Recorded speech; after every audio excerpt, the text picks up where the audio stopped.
are.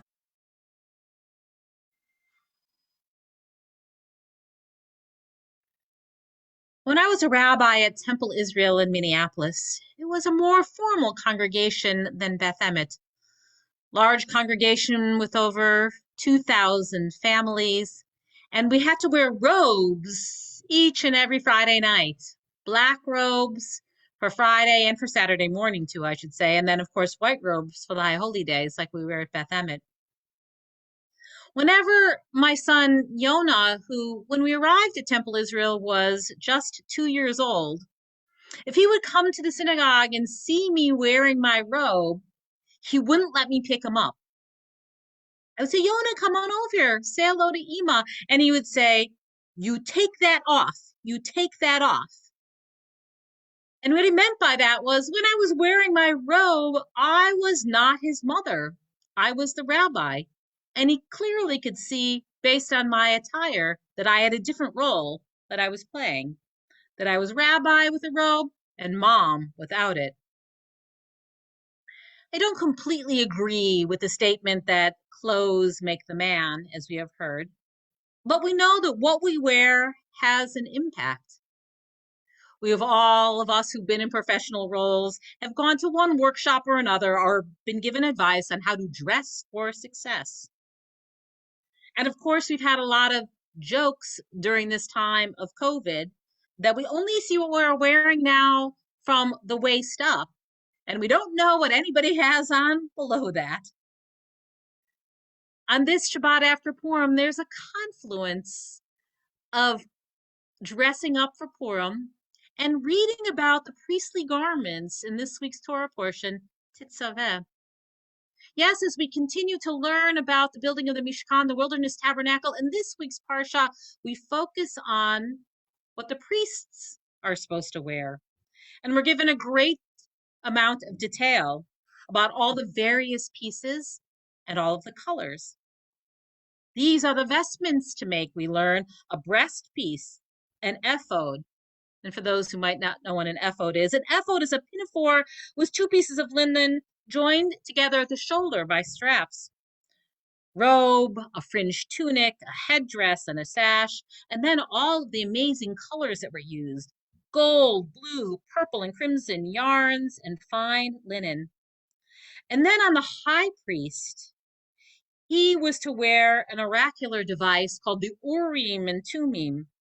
They were on the ephod, and the high priest would consult them, and supposedly this Urim and Tumim, they would light up and they would give him certain answers. No one really knows what the Urim and Tumim look like, but I think those of us who ever seen one of those magic 8 balls where you ask it a question, you shake it, and then it gives an answer, that's the best way that I know what the Urim and Tumim must have been like. We have different places in Tanakh in which we see the high priest consulting the Urim and Tumim. When King David, or not yet King David, was fleeing Saul, he asked the high priest Aviatar, will Saul come down? And Aviatar looked at the Urim and Tumim, and they said yes.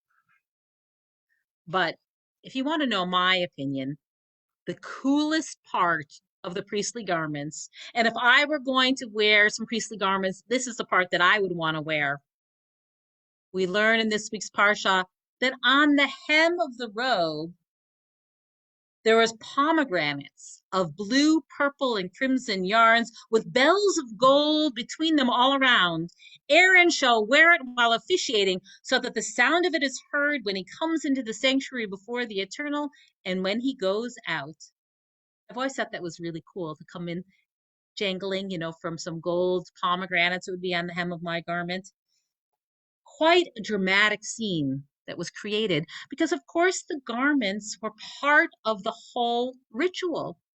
And the ritual that was done in first the tabernacle and then in the temple was very sensory. Can you imagine what the animal sacrifice, what it smelled and the sounds and the sights of it?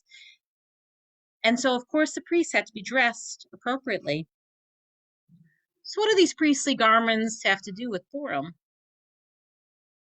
Well, usually in our daily lives, we're set in our roles. When we go to work, we wear certain clothing.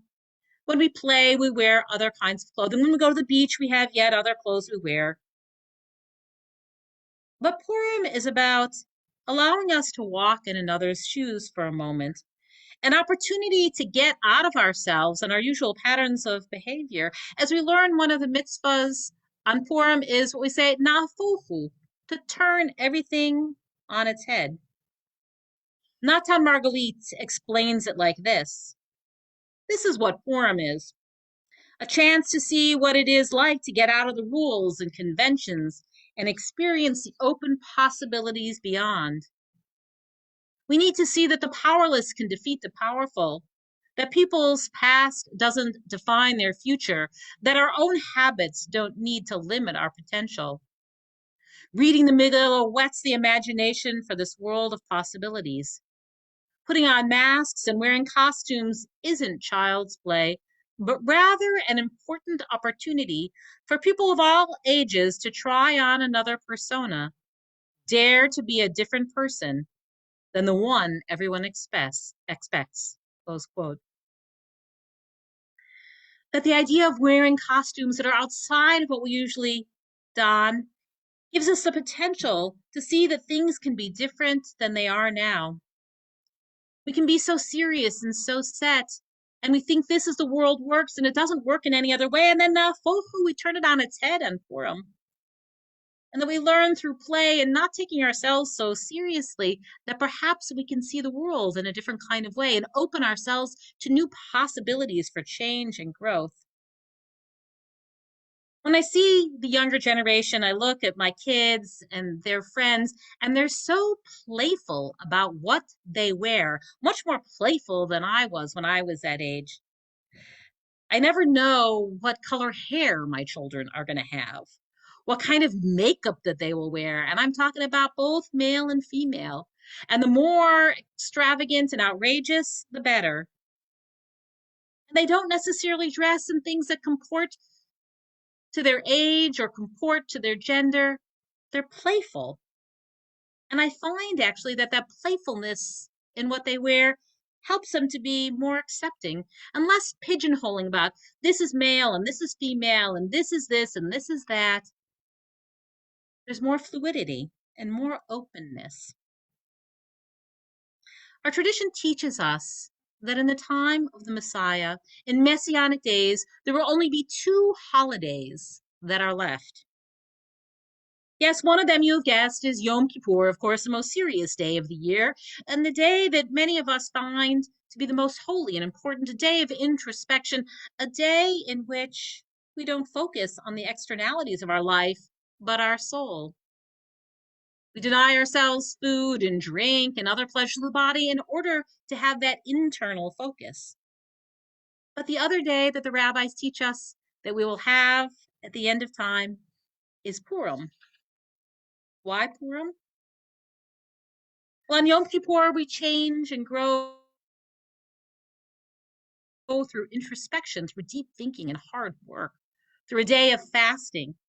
But on Purim, we learn how to look at the world differently and see ourselves differently by letting loose.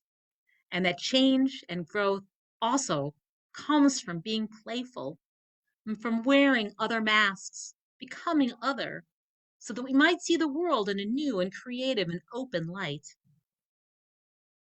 And so on this Shabbat, after Purim, I hope and I pray that in this time in which it has been hard sometimes to let loose, hard sometimes during this COVID, to have joyful moments, to remember that letting loose and having fun is not just something for kids. It's not just something for Purim, but it's something for all of us and something that we all need in order to realize change and growth, and actually to also grow in understanding and empathy for the other. May we all see through our play the possibilities of a world in which boundaries don't divide us and that we can come together in love and understanding. Amen.